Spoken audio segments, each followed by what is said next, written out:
I wouldn't separate them, and if I gave that impression, then that wasn't my intention. So thank you for clarifying. Any other questions? Anyone want some bedtime reading for the Global CEO Survey? Okay. Thank you very much, Christopher. Now people can hear me.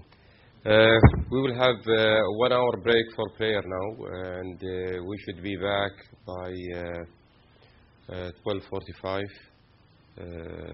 inshallah, for our last segment where Khalid Al-Ajmi and Mr.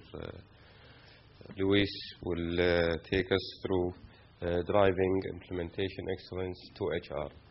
So inshallah we'll see everybody at 12:45 bismillah. Thank you very much. It's our pleasure to be here on behalf of our PIC team to share this presentation with you in this KPC HR Forum. My name is Luis Vernis. I am from Barcelona, Spain. And for anybody who has some interest about football, you can understand how proud we are these days. So, but this is of course not the topic of today's presentation, especially if there are any British people around. I'm not looking at anyone.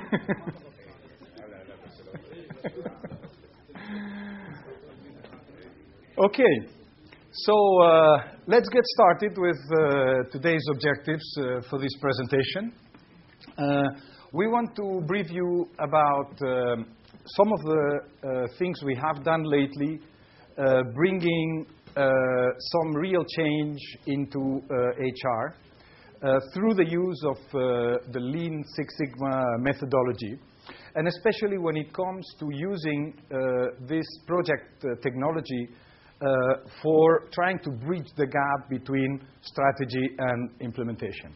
And we all know how many slides we see on strategy and how big thoughts now are sometimes not happening when it comes to the bottom line and the real life.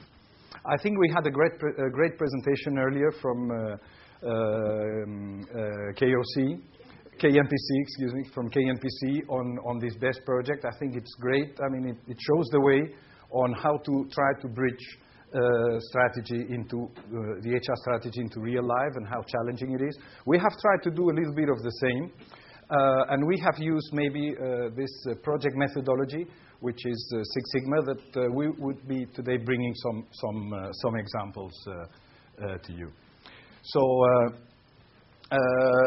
actually we structured it in the following way. We said the challenge for us was to take the KPC and the PIC HR strategy, and then how could we actually make it work into real life, and then show you some of those examples in this forum, which that was our idea of what this forum should be.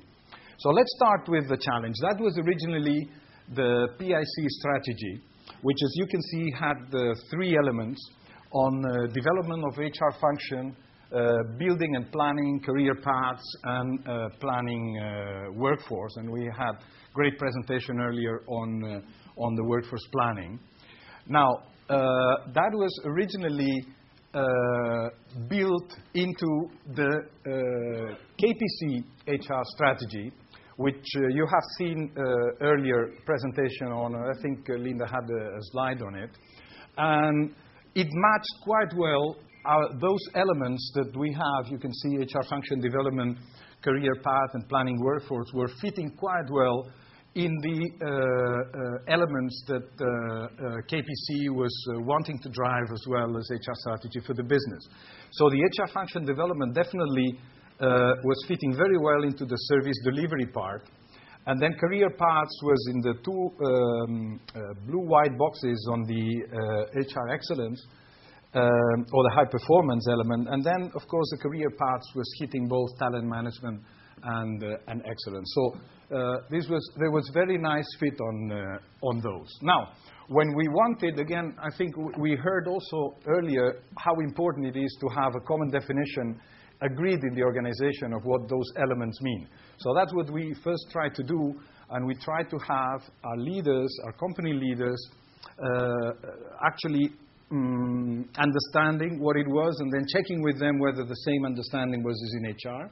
And this is what we came up with for development of HR function. We thought we wanted to evolve from a transactional department to providing more quality, proactive, and strategic HR solutions to the PIC business and functions, using best practices by first becoming business partner with department service and then assessing and developing HR employees' qualifications. I'm only, of course, showing you the high level, and there is many breakdown levels and actions behind behind those. Planning career paths. We wanted to develop and implement career path processes and tools, supporting the PIC talent management strategy in order to, and this here we phrase the benefits of what, if we were successful, what we could get from, like expanding the pools of available talent, creating employees' insight into development opportunities. Of course, if employees see a future for them, then there is much higher chance that they can then engage and develop themselves. Improve engagement and retention, and building, of course, a pipeline of key critical positions.